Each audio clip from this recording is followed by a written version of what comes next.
សេចក្តីសួស្តីជោគជ័យល្អ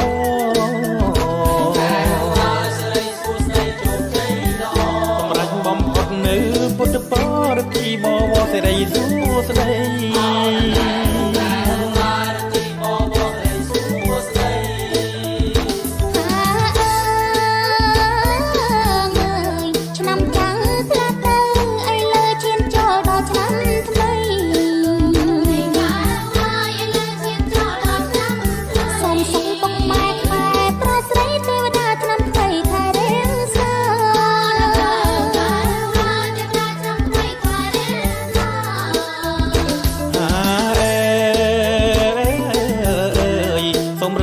ที่ปอใจ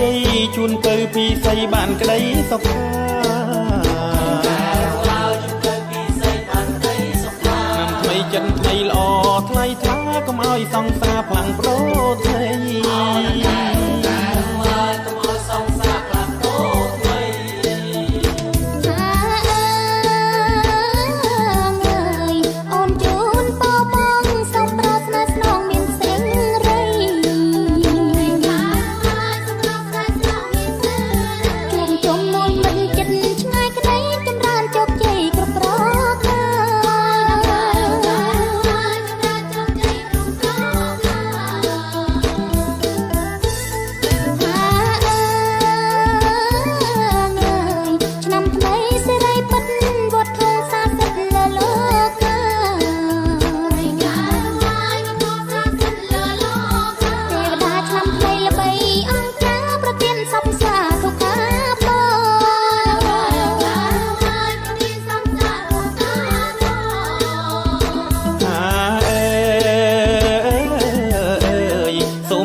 ពរជ័យសេចក្តីសួស្តីជោគជ័យល្អ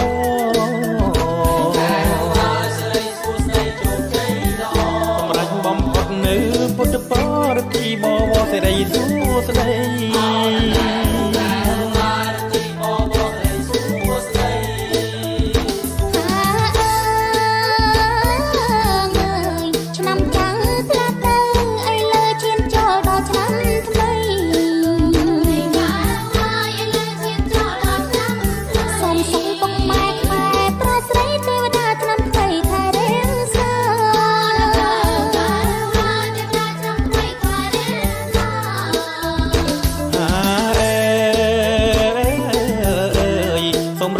ที่ปอใจជួនទៅពីស័យបានក្តីសុខាnămថ្មីចិនថ្មីល្អថ្លៃថ្លាកុំឲ្យសង្សារផ្លាំងប្ដូរថ្មី